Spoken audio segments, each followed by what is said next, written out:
इंसान की इस बेशकीमती असली खोपड़ी का इस्तेमाल शेक्सपियर के मशहूर नाटक हैमलेट के पहले प्रदर्शन में हुआ था। ये वो होंठ हैं जिन्हें मैंने न जाने कितनी बार चूमा था। असल में ये एक खोपड़ी की सस्ती नकल है जिसका इस्तेमाल जाने कितनी बार हुआ है उस नाटक के प्रदर्शन में, लगभग हर बार। अगर हम में से हर शख्स इस खोपड़ी जैसा ही हो तो सिर्फ एक ही खोपड़ी असली और बायोलॉजिकल हो और उसकी हजारों नकल हो। इस बात की संभावना कितनी है कि मैं अपना ही असली रूप हूं या फिर आप अपने ही रूप का असली वर्जन हो तो?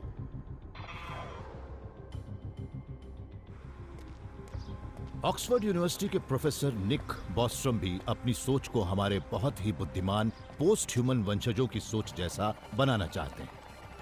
वो मानते हैं कि हमारे वंशज अपनी बेमिसाल कंप्यूटिंग पावर की बदौलत वर्चुअल रियलिटी बना सकते हैं और उन्हें वैसे ही देख सकते हैं जैसे हम टीवी देखते हैं। मान लीजिए कि मैं भी उन पोस्ट ह्यूमन में से एक हूं और मैं साइंस के लिए या फिर सिर्फ अपने मनोरंजन के लिए बेहद आला दर्जे के सिमुलेशन करता हूं, और आप ये मानिए कि ये आज तक का एक बेहतरीन नाटक है। कमाल है। मेरा परिवार भी अजीब है। बीवी है जिसके सिर में दिमाग ही नहीं है। मेरा बेटा। आपने मुझे बुलाया पापा? अब इसके बारे में आप क्या कहेंगे? आपने मुझे विलियम शेक्सपियर ने आज से 400 साल पहले एक डैनिश राजकुमार हैमलेट की कहानी को सिमुलेट किया था।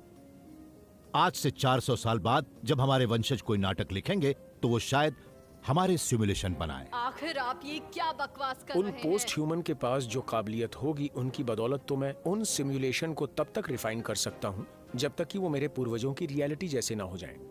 बस रहने दो। ऐसे में इस बात की संभावना कितनी हो सकती है कि हम भी एक पोस्ट ह्यूमन हार्ड ड्राइव पर बने डेटा के पैटर्न भर हों? निक ने अपने एक सहयोगी के साथ कैलकुलेशन किया तो नतीजे बड़े चौंकाने वाले निकले।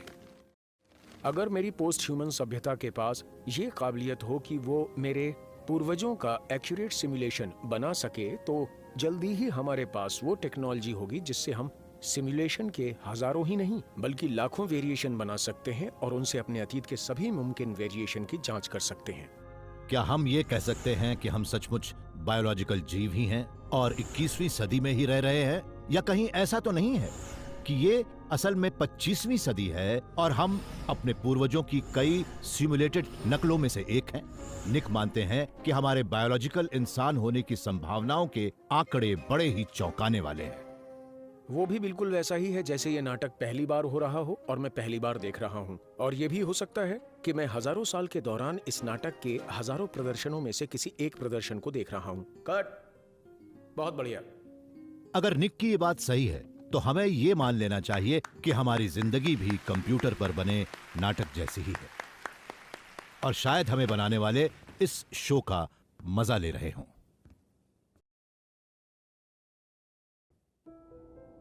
क्या इंसान जैसी कॉम्प्लिकेटेड चीज को कंप्यूटर पर सिमुलेट किया जा सकता है? हम जो वीडियो गेम खेलते हैं उसके किरदारों ने इतने सालों के दौरान काफी लंबा सफर तय किया है और अब क्रूड पिक्सेलेटेड ब्लॉक से बनी बॉडी की जगह बिल्कुल असली जैसे इंसान बनाए जाने लगे।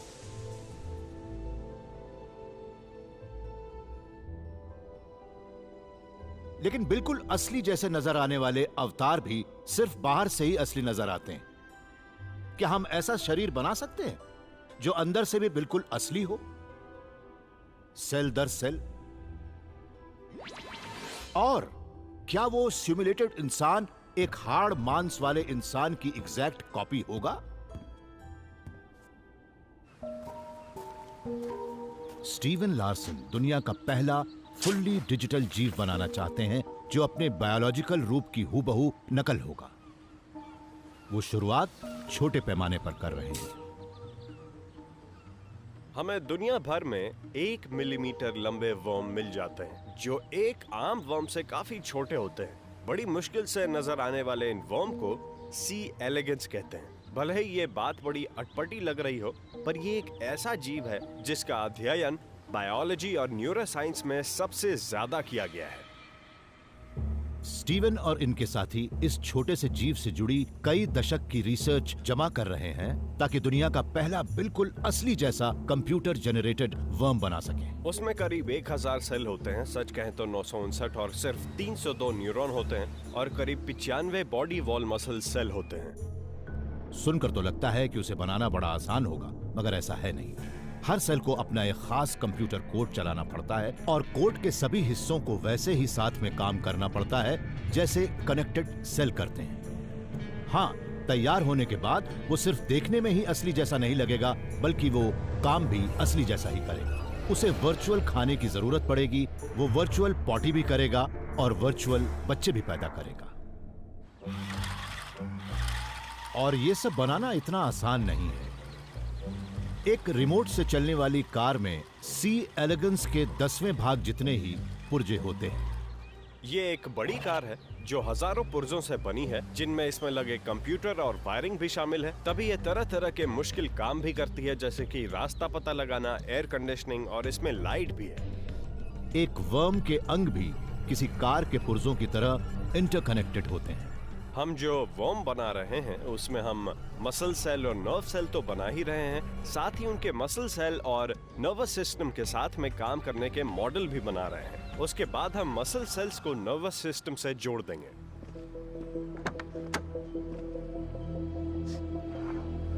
अगर हम कामयाब हो गए तो नतीजा ये होगा।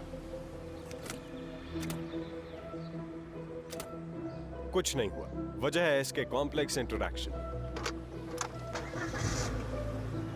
लेकिन अगर स्टीवन और उनके साथी सी एलिगेंस के हर सेल की बिल्कुल सटीक नकल करने में कामयाब हो गए और अगर वो सारे अलग अलग प्रोग्राम साथ में काम करने लगे, तो कंप्यूटर पर बना उनका वर्म वो कर सकेगा जो कोई कार नहीं कर सकती। ये काम किसी वीडियो गेम के असली जीवों को बिल्कुल सटीक किरदार बनाने से कहीं ज्यादा मुश्किल है। अगर हम ऐसा करना चाहते तो कब का एक सी एलिगेंस बना लेते, और वो बड़े ही अनोखे और हैरत अंगेज काम भी करता है। अभी तक तो स्टीवन और उनके साथियों के पास उस वर्म के मसल और नर्व सेल के कुछ लिखे हुए प्रोग्राम ही हैं, लेकिन वो अभी भी उस कोड पर काम कर रहे हैं जिससे उनके अंदर होने वाले कॉम्प्लेक्स इलेक्ट्रिकल और केमिकल इंटरैक्शन को सिमुलेट किया जा सके। अभी हमें ये सारी चीजें बनाने और एक दूसरे से जोड़ने के लिए काफी मेहनत करनी पड़ेगी, तभी हमारा वर्चुअल वर्म एक असली बायोलॉजिकल वर्म की तरह काम कर पाएगा। उसके बाद ये कई दूसरे कॉम्प्लेक्स जीवों को बनाने का भी काम शुरू कर सकेंगे।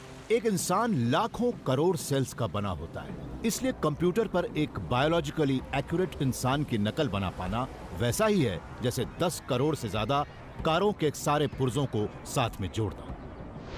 इस काम में शायद कई दशक या कई 100 साल लग जाएं, लेकिन मुझे पूरा यकीन है कि हम एक दिन अपने वर्चुअल रूप बनाने में जरूर कामयाब हो जाएंगे और वो हर लिहाज से हमारे जैसे ही होंगे। ऐसे में हमें ये मान लेना चाहिए कि एक दिन वर्चुअल या आर्टिफिशियल जीव भी अपने आप ही सोच समझकर काम करने लगेंगे। हे, रुको!